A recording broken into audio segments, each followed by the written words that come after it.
And we're like, oh no, oh no.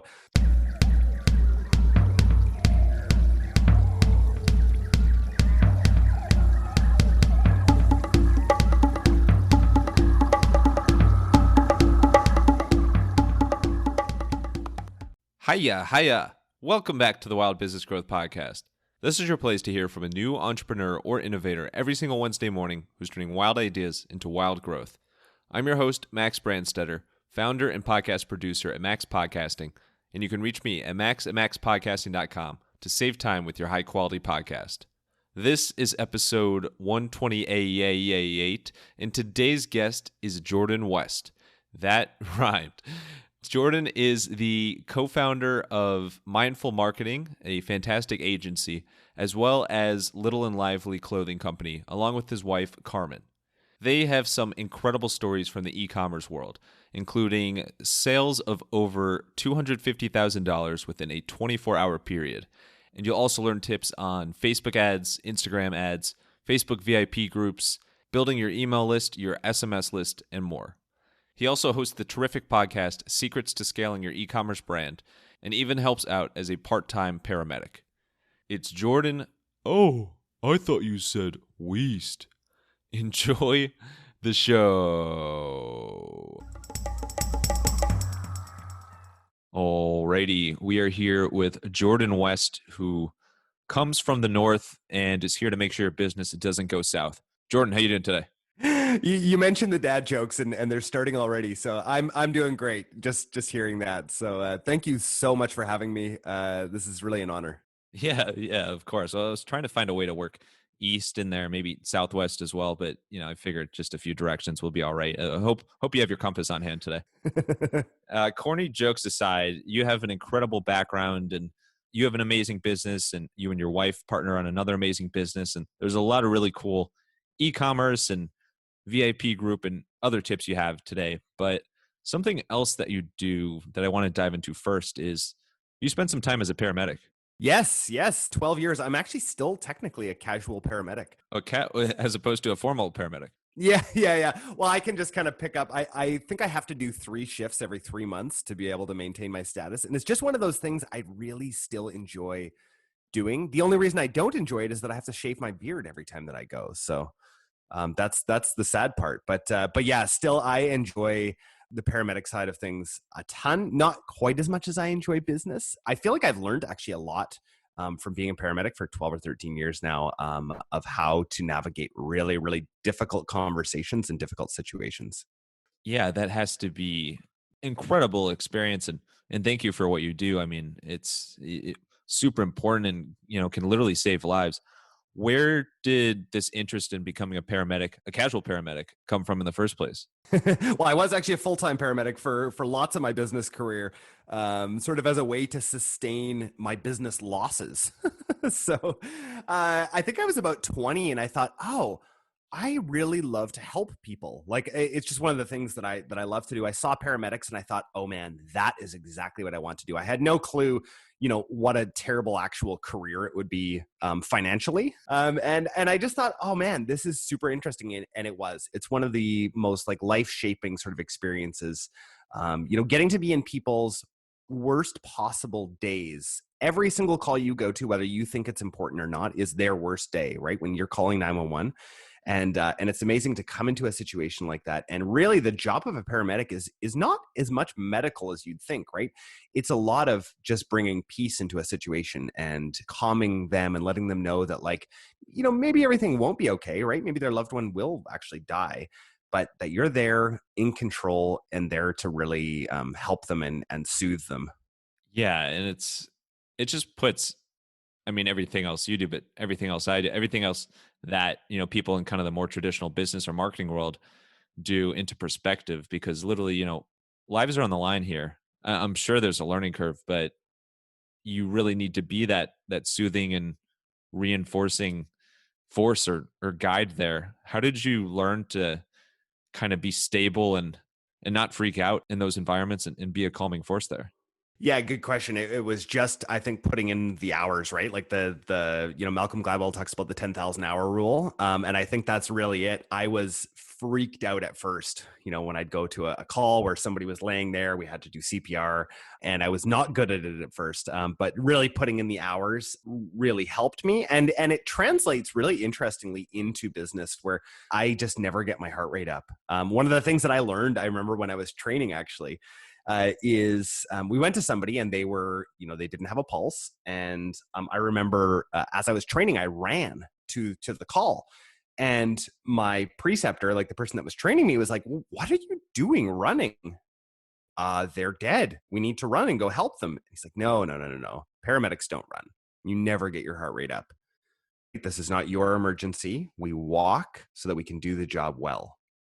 And I remember thinking about that.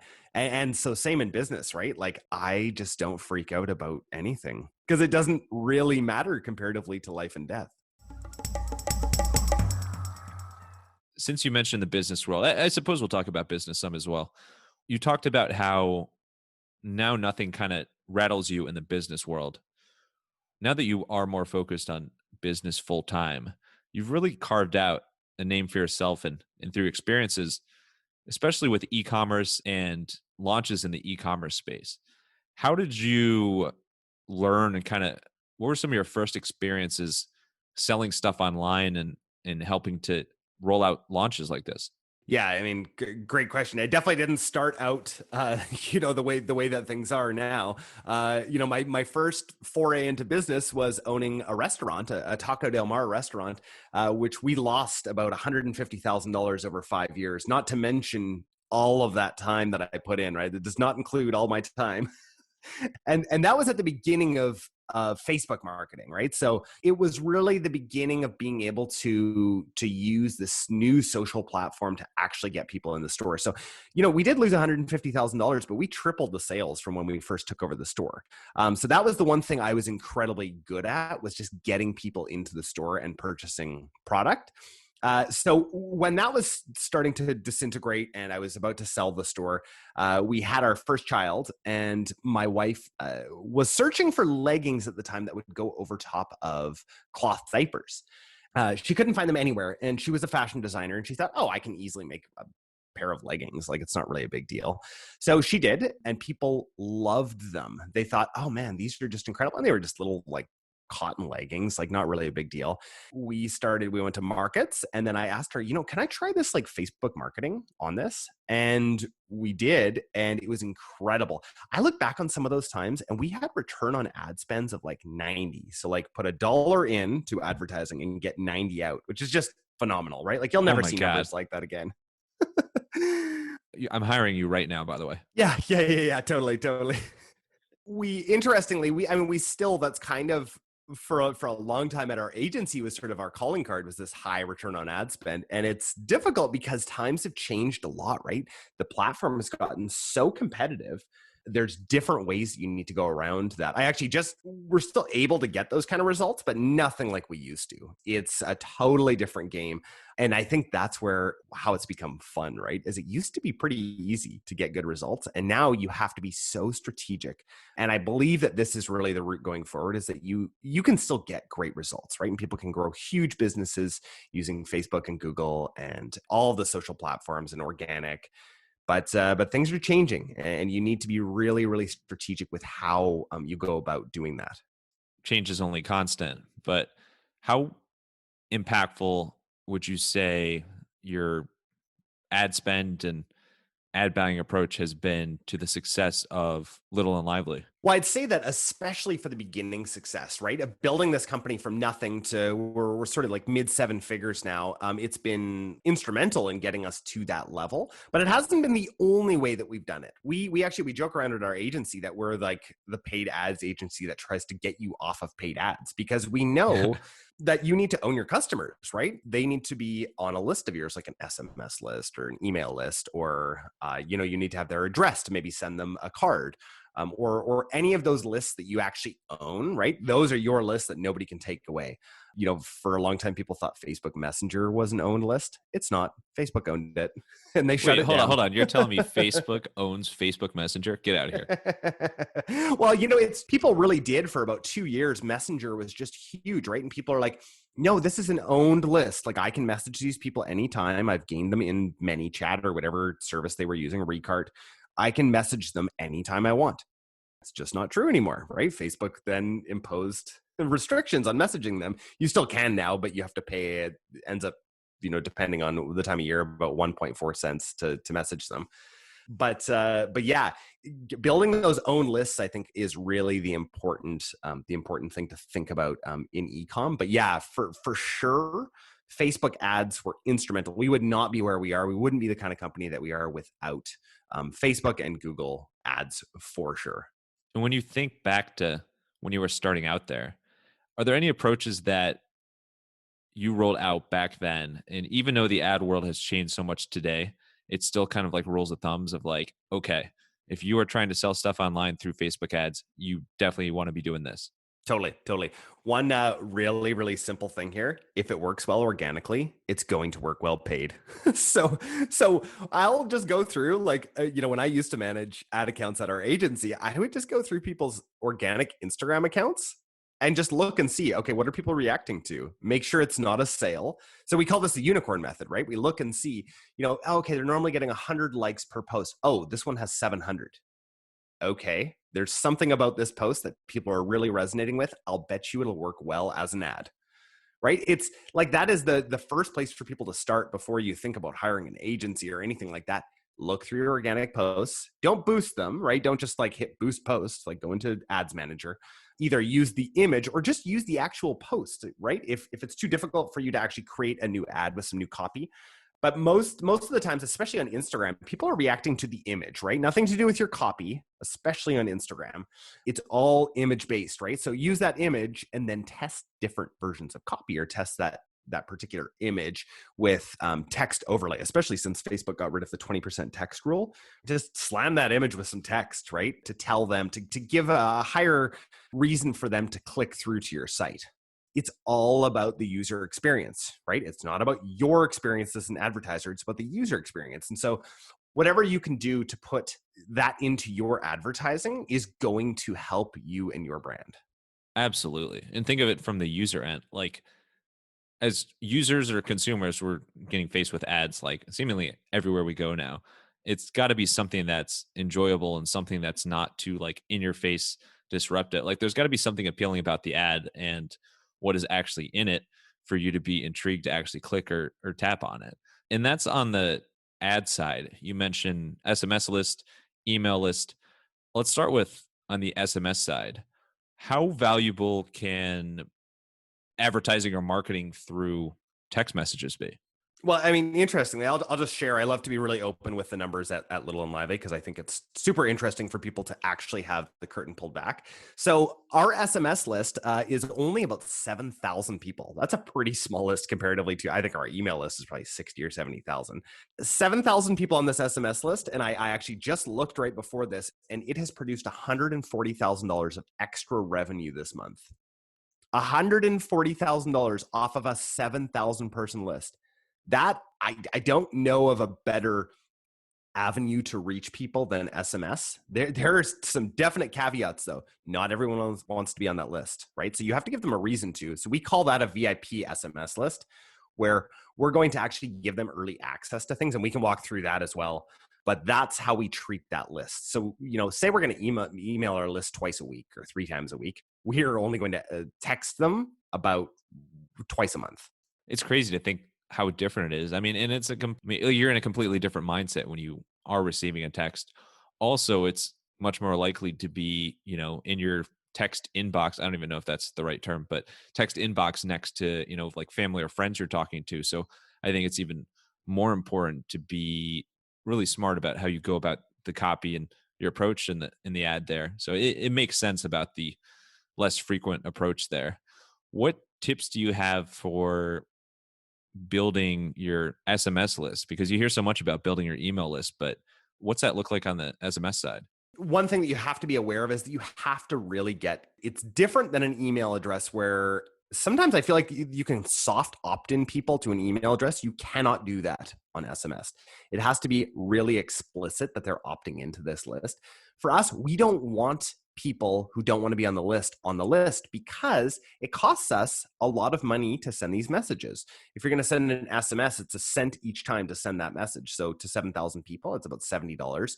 If you're going to send an MMS, which has like a picture and more text, that's 3 cents a message, right? That's a lot of money to send to people who don't want to hear from you. So for us, we'll give some sort of incentive for them to join, but we'll also let them know that this is a VIP community. When they join this group, it pairs really well with our VIP Facebook group. And so people know within that Facebook group, hey, if they want to be notified immediately of when there's a special just for VIPs, then get on the SMS list. So we kind of pair the two of them together. So the Facebook portion is for them asking questions of the community 10 times a day, probably, maybe even more than that. And then the SMS list is for these notifications so that they get early access to sales or subscriber-only sales, or they'll get early access to launches, which is an incredible strategy for any e-com owners out there. Absolutely. And yeah, I think it goes without saying that you want some sort of launch for your e-commerce stuff. I don't think selling stuff online, keeping it hidden, is going to work for that many people. But on the VIP group side of things, what tips do you have for building the group and providing content or specials that really make it achieve that VIP status where it deserves that name? Yeah, totally. So why don't I walk through a recent launch that we did? So we did. I'll kind of give the I'll give the spoiler. We did $250,000 of sales in 24 hours with this launch. Oh, that's just like any other Tuesday, right? Yeah, totally. Jesus, yeah, what a bummer. So we were launching our fall winter collection. So for about 2 weeks before that, leading up to the launch, we were letting people know, hey, we're going to be launching this collection. This is what's going to be in it. We were letting our VIP group know. We were doing contests to let people know all about this. And then we said our VIPs will get 2 hours early access. So if you want early access to this collection, sign up for our VIP list. So what we did is about 12 hours before the launch, we password protected the site. And once we launched, we gave our VIPs the password to the site. So first of all, there's so much psychology that goes into this, right? People have to enter a password. So they've made a little micro commitment when they enter that password, right? There's exclusivity because they're the only ones who have the password, right? If they're part of this VIP group. Well, in those first 2 hours, we did $120,000 in sales. And this is on just like regular Shopify, not even Shopify Plus. So it created this like crazy environment on the site, all of these like support tickets, but people were just buying like crazy. We ended up selling out of quite a few sizes, which was to kind of be expected. We still manufacture in Canada. So we definitely have some manufacturing capacity issues. But I think that's sort of part of the draw, is that people know that this is not unlimited stock. This is, a limited amount. We did restock afterwards and did really well with that restock. It's something that they know that we generally do sell out of most of our items. And that's awesome for our business, right? Because we don't want to be carrying inventory over season, right? We want to be able to sell out of the majority of our inventory at the end of the season. And for anyone who's in inventory heavy businesses, like we still probably have a couple $100,000 of inventory left over at the end of the season that we then have to turn over on sales or whatever it is. Right. And that's just the business. Or you just wear like 17 layers of clothes at the same time and just, try to make do. Yeah, totally. Yeah, especially our kids, right? Like they go to school just like covered in Little and Lively clothes. So it's just like a Christmas Story. Totally. When you look at this launch, I mean, those are incredible results. And what do you think you did that made that such a giant success? I don't think somebody could go and do it like we just talked about there tomorrow and be successful. There's a lot of buildup that goes into that and a lot of sales launch psychology that goes into that. Getting people excited, that's where the VIP group comes in, because people really egg each other on with these purchases, right? They ask each other throughout the group We'll have hundreds of comments in the VIP group when we post a new product that people want. We'll also ask people for their opinion within the VIP group, which I think really helps. So we'll say, hey, what do you guys think about this product? We'll put a poll. Yes, love it. Don't. Hey, we're thinking about launching this product. And they'll vote on whether or not we should launch the product. We're probably going to launch the product anyway. But when we do launch it, now again, they've made a micro commitment by saying, yes, I want that product first. And then they commit by actually purchasing the product. And we don't know how many people are going to purchase until they actually put their money where their mouth is, right? But we can get a pretty good sense through the polls on the VIP group. And so I think that's why it's so successful, is that there's a community aspect to it where people are talking amongst themselves and again, just egging each other on to purchase more. So I think that any brand can do it if they have high brand equity, but you have to build that up over the years. And I mean, we've been at this for 5 or 6 years now. So we've built up that brand equity. And I really do believe, like, we were up 90% year over year this last year. And I really believe that we're going to be doing that again with these strategies that we're talking about now, if we can maintain our inventory levels. Maybe you just walk around with 15 or 16 layers of clothes instead. Yeah. When you look at your VIP group members, or what are you hearing from them that they're most grateful of you offering or providing as part of that kind of exclusive opportunity? Well, I think actually what they appreciate the most is that we actually take their feedback seriously. That's one of the biggest things that we've seen. And so at Christmas time, a really good example was, before we launched our Christmas collection, we put out 2 graphics and we said, hey, what do you guys think about these graphics? Which one do you like more? Almost everybody said they hated both of them. And we're like, oh no.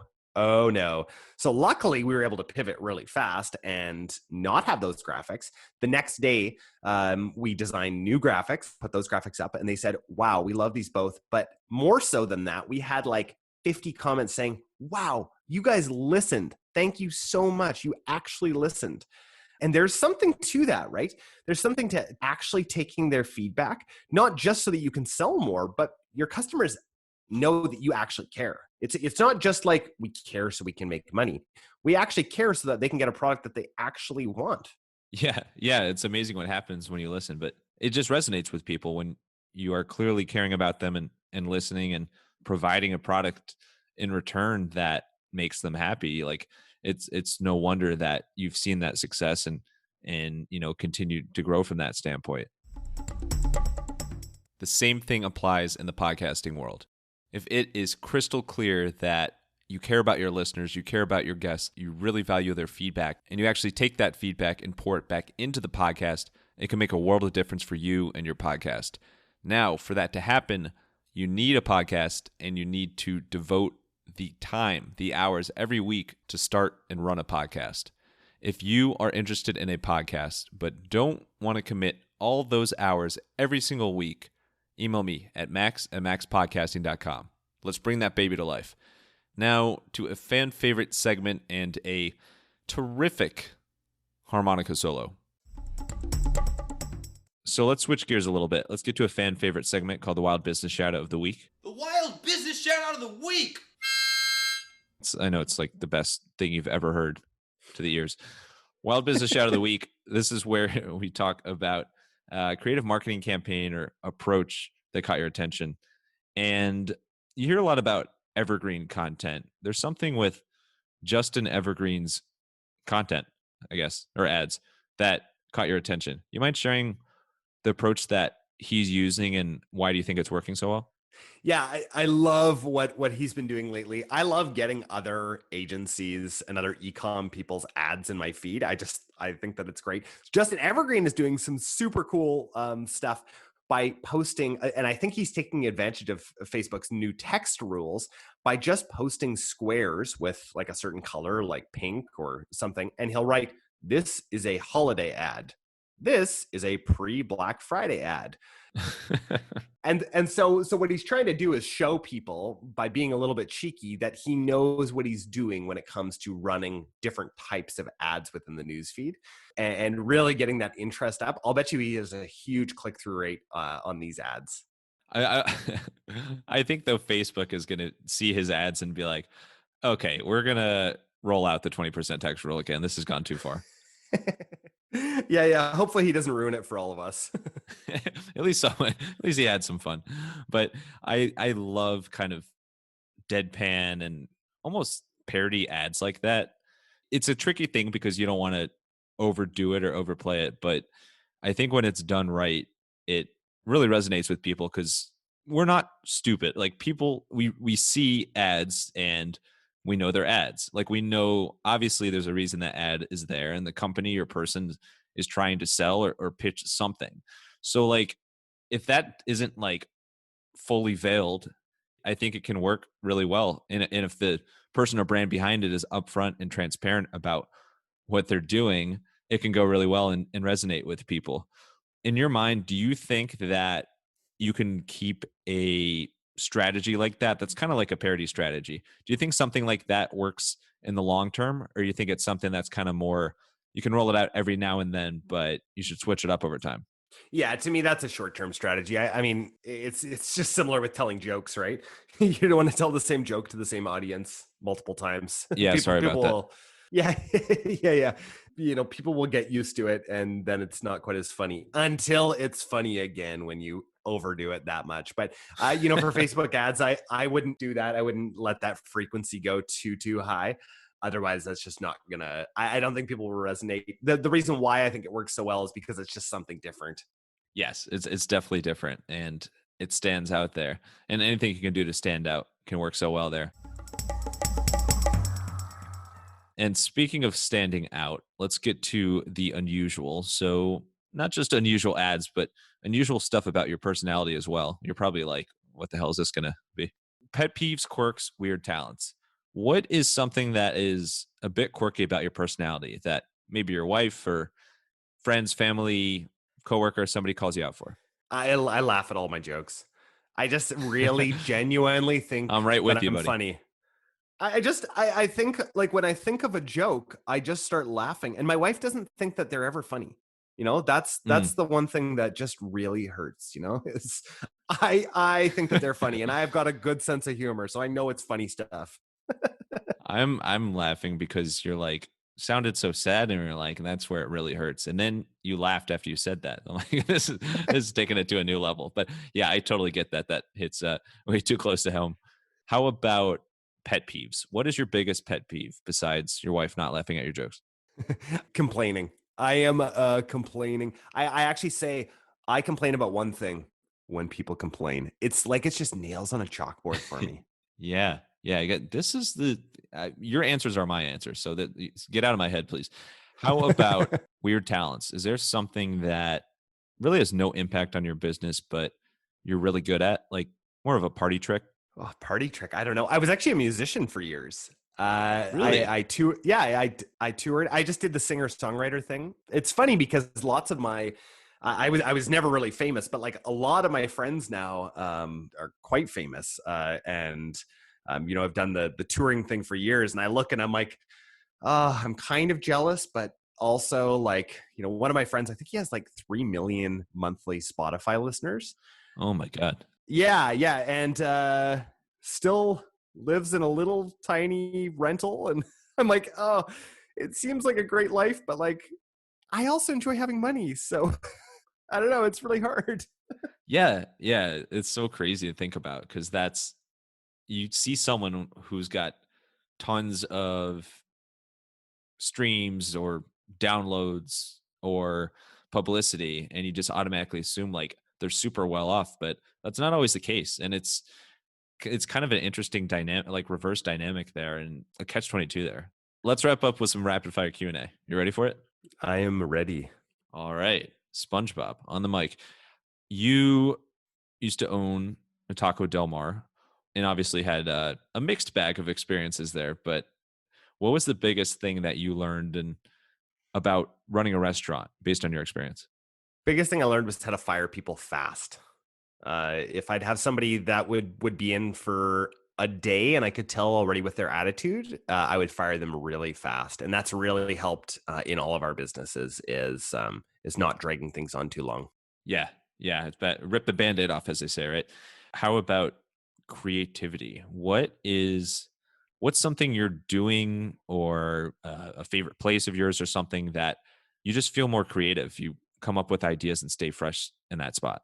Yeah, totally. I go mountain biking 2 or 3 days a week when it's not pouring, and up in the woods. Oh man, that is like my spot where I'm able to actually think and be creative. It's never in my office. Right. Right. Yeah. Well, what's the point of the office anyway? From your singer-songwriter days, do you have a favorite song to sing, whether it's your own or a cover? That's such a good question. I love Paul Oh, thank you. Simon. Anything that Paul Simon does, I just love doing covers of that. Maybe something like Simon and Garfunkel, like The Yeah. Boxer. Great song. There you go. See, you are like the real life. You do everything Simon says. So it's beautiful that way. And then what's an item that has become a top seller at Little and Lively that when you were thinking about the product idea, maybe you just didn't you totally couldn't have foreseen how well it's doing? Well, I think the leggings, the kids' leggings are still our top seller. And I don't know how we get away with charging what we do for them, but we do. And that's how it all started. Totally. Maybe there's something there. There's something with the origin story of how it started with that. It was a really organic way to start something, and it's taken off from there. Well, Jordan, this has been fantastic. Thank you so much for not only dealing with my directional focused jokes, but sharing your story, sharing your lessons, your tips, and some amazing case studies of your own. Where's the best place for people to connect with you and learn more about any of your businesses? Yeah, so LinkedIn is the best place. I'm very, very active on LinkedIn. You can find me, just search Jordan West. That's the direction, as we've been talking about. So Jordan West, Wow. or it's Bravo. Very nice. or it's Jordan-West-Marketer on LinkedIn. That's the best place to find me. And then if you want to know about what we're doing on the marketing side for e-commerce brands, you can go to mindfulmarketing.co. I will keep that in mind. Full. And final thing here, final thoughts. It could be a quote, a line. If you want to let out some falsetto, whatever you want, send us off here. I love falsetto. I think my final piece of advice to your listeners is that you can do anything, right? It's really whatever your mind is holding you back from. I used to not believe that. I used to think that was absolute garbage, but it's your mindset matters so much. Jordan West, taking out the absolute garbage. Thank you so much, Jordan, for coming on the show, sharing your stories, your tips, your case studies, and thank you, wild listeners, for tuning into another episode. If you want to hear more wild stories like this one, make sure to subscribe to the Wild Business Growth Podcast on your favorite app and tell a friend about the podcast. You can also find us on Good Pods, and for any help with podcast production, you can learn more at MaxPodcasting.com. Until next time, let your business run wild. Bring on the bongos!